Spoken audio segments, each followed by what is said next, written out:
Hi everyone, today we are going to learn about factoring and fractions, and we're going to focus on the greatest common factor. So you might remember this as GCF. So let's go.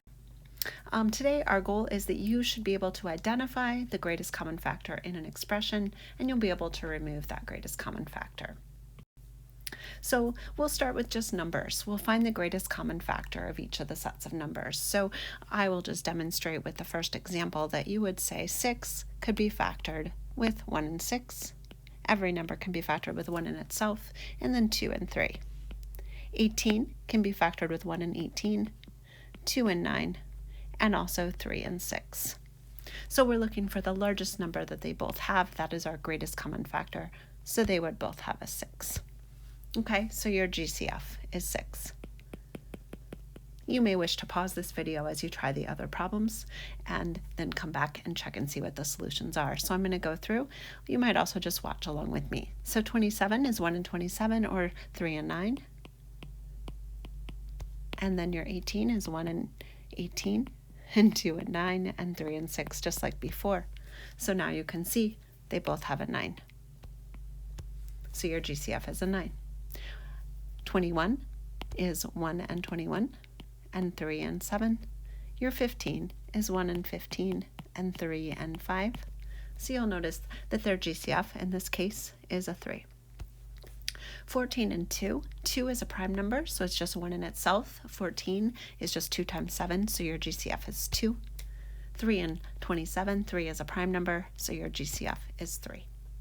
Okay, moving on. Go back. You had a 6 and 18, so right now you know your GCF is 6. And I can see 3 times 6 is 18. That's the process. 21 and 15, I see that my GCF is 3. Back, I set you up nicely with this. 3 and 27, my GCF is 18, and you can see your GCF is 9.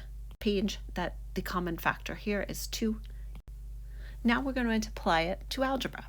So 6 and 18. So you'll look on and you'll say, well, I'm going to take a 6 out of that. So I can say 6 is removed from the outside, and what's left on the inside is my y squared, because 6 times y squared gives me 6y squared. I ask myself, 6 times what gives me 18? And I know that that is 3. I can go back. So I have 6 on the outside. If I were to multiply this back through, I'd end up with 6y squared plus 18 with that distributive property. You're really reverse distributing. So if I go back, so my GCF is 3, so I'll pull that out, and I say, see, 3 times 7, and then 3 times 5. The variables come along. My 3x squared minus 27, again, I 3. So outside is going to come a 3, and then I'd be left with x squared. 3 times 9 gives me 27. Now the next one is a level up. So go back a page, you've got your 27. So your GCF is 9, so you'll take that out. But I want you to notice that you also have a y squared, so that's y times y. And for 18, you also have a y next to it. That means they also share a y. So I was premature in putting my little parenthesis here, because I can take out not just my 9, but also the y they both have. That will leave me on the inside with my 3 plus 1y. 9 times 3 gives me that 27, and I have 1y remaining. 9 times 2 gives me 18, and I don't have a y remaining. You might find it helpful to do this little quick check. 3 times 9 is 27, y times y is y squared. 9 times 2 is 18, and y comes along for the ride. Now you know from that previous, probably can also tell that. So additionally, you'll see that this one has that c squared and c. So instead, you would take out your 2 and you'll take out a c. Immediately, I hope you notice that that would mean you're taking everything away. So you might remember that 2 is really 2 times 1. I'm pointing this out because when you multiply back through, you need something there. So you would have your 7, 2 times 7 gives you 14, and your c. And then for that last one, you're going to need to have that 1 there, because otherwise, when you multiply through, you would have nothing. So 2 times 7 is 14, c times c gives you c squared, and then your 2 times 1 will give you back your 2 and then the c. So those second problems, B and D, are really what we're going to be tripped up by, so we want to be really cautious with them. Okay, so moving on. Now we're going to go to some patterns, and today we're going to focus specifically on one type of pattern, the difference of two squares. You'll see another type too, but our practice will mostly be on the difference of two squares. So the important thing today is that you can identify an expression that's the difference of two squares, and you'll also be able to factor. So let's review the perfect square. So this is a good opportunity for you to make a list of the numbers 1 through 15. You'll see this on your notes. So take a moment, make a list of the numbers 1 through 15. Okay, if you suddenly see my numbers there, you might say, but that was really fast, so you can pause this if you need to. Now I want you to take a moment and I want you to square those numbers. So what do I mean? You will multiply them by itself. So 1 times 1 gives you 1 squared. Again, pause that and try. Okay, so you will see that I have written all of the perfect squares up to 15 squared, which is 225. You may need to pause this to check and really process. But the important thing here is that you notice that when I were to take the square root, like if I take the square root of 64, I end up with 8. If I take the square root of 169, I end up with 13, and so on. If you have not yet memorized these, please do so. They will help you a lot.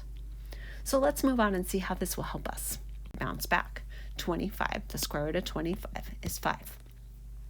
Okay, I would see the square root of 16 is 4.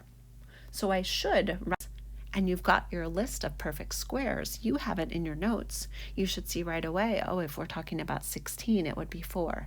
And if we're talking about 64, it would be 8, and so on. So when we multiply, we're going to notice some patterns. So you can use the choice method you want. You can double distribute, you can FOIL, or you can use boxes. I'm going to go through it rather quickly, so I would ask you to pause this video and then come back. So check and see what your results are. You might get tripped up with C and D. So I'm going to demonstrate. If you didn't want to pause, you can just keep watching. So you end up with your n times n would be n squared. N times 5 would be plus 5n. Negative 5 times n would be minus 5n. And then negative 5 times 5 is 25. Notice there is no middle term. With these two will cancel out, and you'll have n squared plus 25. Why is this important? 25 is a perfect square. Watch. So now we go on k plus 10 squared. K plus 10 squared is really saying k plus 10 times k plus 10. It's important that you recognize this. This is a plus twice. Notice that above you, you have a minus and a plus, and no middle term. Here you have a plus twice. That means your middle term is not going to cancel when you multiply out. So you would do your k times k, your k times 10, your 10 times k, and your 10 times 10. So when you do that, you'll end up with k squared plus 20k plus 100. Notice you're simply doubling this last number if you're looking for patterns, and you're getting that 20. Okay, now notice here you have a minus and a plus. That means you're going to have no middle term. So the way you can do this quickly is you square or multiply by itself that 4 and 4. So you'd end up with 16. I'm going to put it last because the variable always goes first. And then you square your y and your y, but there's a 1 in front. So you end up with negative 1y squared plus 16. Okay, notice this is a perfect square. If I go back a page, recognize when I see that plus and minus, the 4 and 4, oh, this is perfect square. Something's going on here. We're going to see a pattern soon. So now you have your last example, 4 plus b squared. So you could write this out twice, or you can notice, oh, there's a plus. Because it's a plus, that means that 4 is going to be doubled here. Watch how that plays out. 4 times 4 gives me my 16. I'll put it last. My b times b gives me b squared. And you might be tempted to say, well, there is no middle term. But there is a middle term because there's a plus sign. There's nothing to cancel out. It's just like this one. And with this one, you doubled that 10.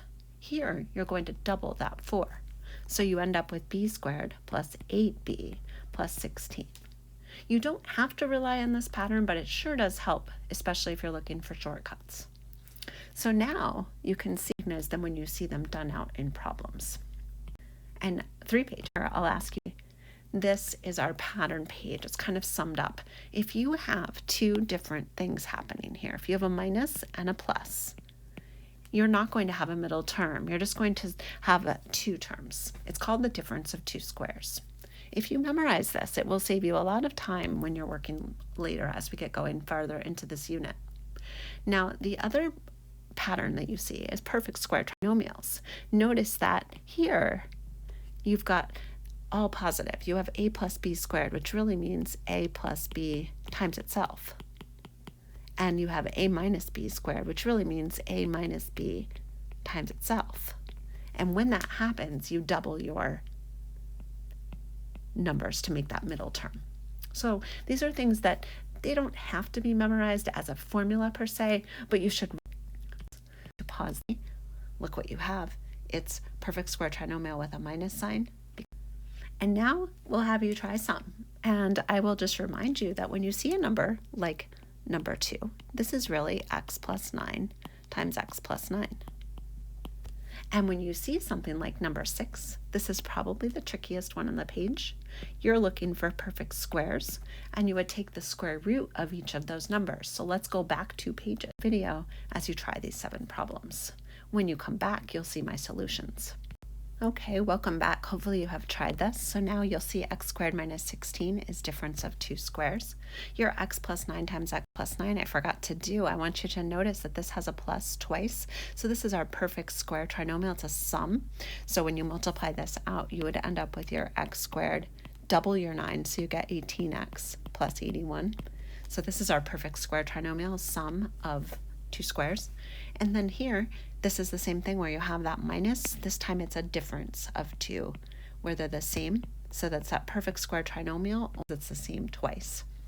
Here we have that difference of two squares because you have a positive and a negative. So I'll underline that. Here you have that perfect square trinomial where it's positive because you have two addition signs. This one being tricky, it has no middle term, but it does have these bigger numbers in the front. It's no difference than when there is no number there. You just take the square root of it. So the square root of 16 is 4. So instead of just h times h, you have 4h times 4h. And our last one, this is our perfect square trinomial where they are both negative. So now it is time for you to practice and pop back into Brightspace to see what you should be doing.